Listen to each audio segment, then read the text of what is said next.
दिवाली बहुत नजदीक आ गई थी और मेरे घर में खाने को कुछ भी नहीं बचा था।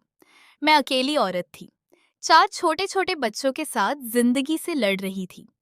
मेरे पति को गए अभी ज्यादा समय भी नहीं हुआ था और उनके जाने के बाद जैसे सब कुछ मुझसे छीन गया था। मेरे बच्चे पूरे दिन मेरी तरफ उम्मीद भरी नजरों से देखते रहते थे और मैं हर बार उन्हें दिलासा दे देती थी कि सब ठीक हो जाएगा। लेकिन सच यह था कि मेरे पास अब कुछ भी नहीं बचा था। उस दिन सुबह से ही बच्चों ने कुछ नहीं खाया था। मैं बार बार खाली डिब्बों को खोलकर देखती, शायद कहीं थोड़ा सा आटा बचा हो, लेकिन हर बार निराशा ही हाथ लगती। मेरी सबसे छोटी बेटी, जो अभी बहुत छोटी थी, बार बार मेरे पास आकर पूछती, माँ खाना कब मिलेगा? मैं मुस्कुराने की कोशिश करती और कहती कि बस थोड़ी देर में बना दूंगी, लेकिन अंदर से मैं टूटी रही थी। शाम होते होते बच्चों की हालत और भी खराब हो गई थी। उन्होंने खेलना भी छोड़ दिया था, बस चुपचाप बैठे थे और कभी-कभी रोने लगते थे। मुझे समझ नहीं आ रहा था कि क्या करूं। मैं कई बार दरवाजे तक गई कि बाहर जाकर किसी से मदद मांग लूं, लेकिन हर बार मेरे कदम रुक जाते, क्योंकि मैं हमेशा से मेहनत करके खाने वाली औरत रही हूं। किसी के आगे हाथ फैलाना मुझे कभी मंजूर नहीं था। लेकिन उस दिन मेरे बच्चों की भूख ने मुझे मजबूर कर दिया। आखिर मैंने हिम्मत की और अपने बड़े भाई के घर जाने का फैसला किया। मुझे लगा शायद वह मेरे हालात समझेंगे। आखिर मैं उनकी बहन हूँ। मैं धीरे धीरे उनके घर की तरफ चल पड़ी। रास्ते में हर कदम भारी लग रहा था। दिल में डर था कि कहीं उन्होंने मना कर दिया तो क्या होगा, लेकिन बच्चों का ख्याल आते ही मैं आगे बढ़ती गई। जब मैं उनके घर पहुंची तो दरवाजा खटखटाया। दरवाजा मेरी भाभी ने खोला। उन्होंने मुझे ऊपर से नीचे तक देखा और उनके चेहरे पर नाराजगी साफ दिखाई दे रही थी। मैंने हाथ जोड़कर उनसे कहा कि बच्चे भूखे हैं, घर में कुछ नहीं है, अगर थोड़ा सा आटा मिल जाए तो मैं बहुत आभारी रहूंगी। उन्होंने बिना मेरी बात सुने पूरी सुने ही कहा कि हम किसी की जिम्मेदारी नहीं उठा सकते और मुझे वापस जाने को कह दिया। मैं कुछ पल वहीं खड़ी रही। उम्मीद थी कि शायद वह मान जाए, लेकिन उन्होंने दरवाजा बंद कर दिया। मैं चुपचाप वहां से लौट आई। रास्ते भर मेरी आंखों से आंसू बहते रहे। मुझे अपने भाई से भी उम्मीद नहीं थी कि वह कुछ कहेंगे, लेकिन उन्होंने कुछ नहीं कहा। उस पल मुझे समझ आ गया कि अब मुझे अपने बच्चों के लिए खुद ही कुछ करना होगा। घर पहुंची तो बच्चे दरवाजे पर ही खड़े मिल गए। उन्होंने आओ जैसे ही मुझे देखा, उनकी आंखों में उम्मीद चमक उठी। लेकिन जब उन्होंने मेरे खाली हाथ देखी तो वे चुप हो गए। मैं उनसे नजरें नहीं मिला पा रही थी। मैंने उन्हें पास बैठाया और पानी पिलाया और कहा कि थोड़ा इंतजार करो, मैं कुछ लेकर आती हूँ। रात होने लगी थी और मेरे पास कोई रास्ता नहीं बचा था। आखिरकार मैंने हिम्मत जुटाई और पड़ोस में रहने वाली एक आंटी के घर गई। मैंने दरवाजा खटखटाया। उन्होंने दरवाजा खोला और मुझे देखकर थोड़ा हैरान हुई। मैंने हाथ जोड़कर उनसे कहा कि अगर घर में बची हुई 2 रोटी भी मिल जाए तो मेरे बच्चों पर का पेट भर जाएगा। उन्होंने पहले तो मना कर करने जैसा चेहरा बनाया, लेकिन फिर अंदर जाकर 2 सूखी रोटियां ले आई, मेरे हाथ में दे दी। उन्होंने कहा कि बस यही है। मैंने उनका धन्यवाद किया और जल्दी से घर वापस आ गई। बच्चों ने जैसे ही रोटी देखी, उनके चेहरे खिल उठे। मैंने उन रोटियों को पानी में नरम आधा किया और छोटे छोटे टुकड़े में बांटकर बच्चों को खिलाया। हर बच्चा बहुत धीरे धीरे खा रहा था, जैसे वह उस रोटी को खत्म ही नहीं करना चाहता हो। मैं उन्हें देख रही थी और मेरी आंखों से हाथ से रुक ही नहीं रहे थे। उस रात बच्चों ने थोड़ी सी रोटी और पानी पीकर सोने की कोशिश की, लेकिन मुझे पता था कि उनकी भूख पूरी नहीं मिटी है। मैं पूरी रात जागती रही और सोचती रही कि आखिर कब तक ऐसा चलेगा। लेकिन अगले दिन सुबह मैंने फैसला किया, मुझे काम ढूंढना ही होगा, चाहे कितना भी मुश्किल क्यों ना हो। मैंने आसपास के घरों में जाकर पूछा कि अगर किसी को सफाई या बर्तन का काम हो तो मुझे बता दे। कुछ लोगों ने साफ मना कर दिया, लेकिन एक घर में मुझे कुछ दिनों के लिए काम मिल गया था। मैं सुबह जल्दी उठकर बच्चों के लिए जो थोड़ा बहुत था वह बनाकर उन्हें समझाकर काम पर निकल गई। वहां मैंने पूरे मन से काम किया, घर की सफाई की, व बर्तन धोए और जो भी काम मिला वह किया।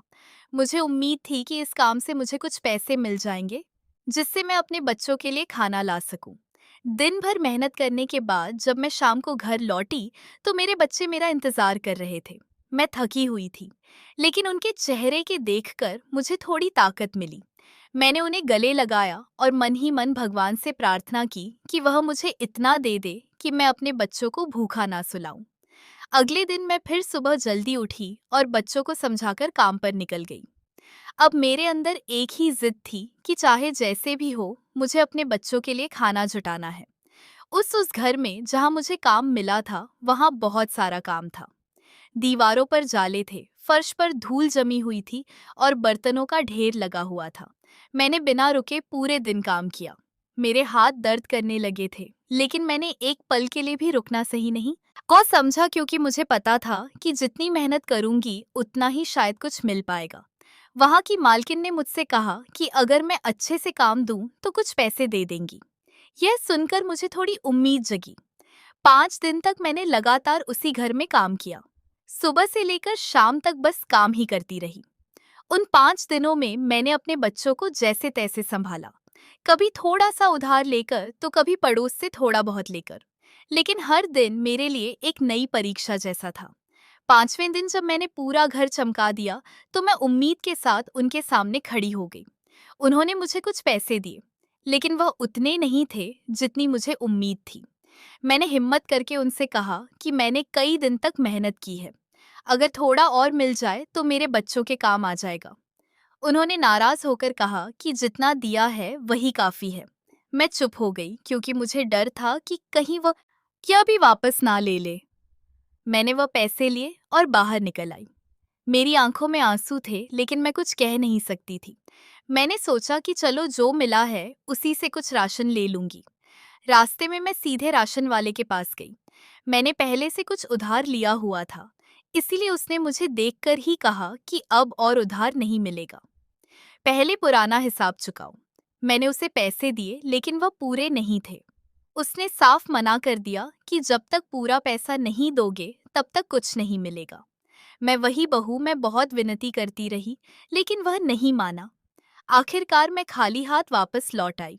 उस दिन मुझे समझ आ गया कि गरीबी सिर्फ पेट की भूख नहीं होती, ये इंसान की इज्जत को भी धीरे धीरे खत्म कर देती है। घर पहुंची तो बच्चे फिर से उम्मीद लगाए बैठे थे। मैंने उन्हें पास बैठाया और कहा कि आज थोड़ा इंतजार करना पड़ेगा। मैं खुद को मजबूत दिखाने की कोशिश कर रही शेत थी, लेकिन अंदर से मैं पूरी तरह टूट चुकी थी। उसी वक्त मुझे अपनी पुरानी जिंदगी याद आने लगी, जब मैं अपने मायके में रहती थी। तब इतना सब कुछ नहीं था, लेकिन कम से कम इतना तो था कि भूखा नहीं सोना पड़ता था। फिर मुझे याद आया कि हर साल दिवाली पर मेरा भाई गरीबों में राशन बांटता था। लोग उसकी बहुत तारीफ करते थे। यही सोचकर मेरे मन में एक उम्मीद जगी कि शायद इस बार भी उसकी मदद मांग लूं। आखिरकार मैं उसकी बहन हूँ। मैंने बहुत देर तक खुद से लड़ाई की कि जाऊं या नहीं, क्योंकि पहले भी मैं वहां से खाली हाथ लौट चुकी थी। लेकिन इस बार मेरे बच्चों की हालत देखकर मैंने फैसला कर लिया कि मैं एक बार फिर जाऊंगी। शाम होते ही मैंने एक पुरानी चादर ओढ़ी और धीरे धीरे अपने भाई के घर की तरफ चल पड़ी। रास्ता वही था जहाँ कभी मैं हंसी खुशी खेला करती थी, लेकिन आज वही रास्ता मुझे भारी लग रहा था। जब मैं उनके घर के सामने पहुंची तो आला जल जोर जोर से धड़कने लगा। मैंने धीरे से दरवाजा खटखटाया। इस बार भी दरवाजा भाभी ने ही खोला। उन्होंने मुझे देखते ही नाराजगी से पूछा कि क्या चाहिए। मैंने बहुत नम्रता से कहा कि बच्चे भूखे हैं, अगर थोड़ा सा राशन मिल जाए तो बहुत मदद हो जाएगी। उन्होंने तुरंत मना कर दिया और कहा कि हम पहले ही बहुत बांट चुके हैं, अब कुछ नहीं है।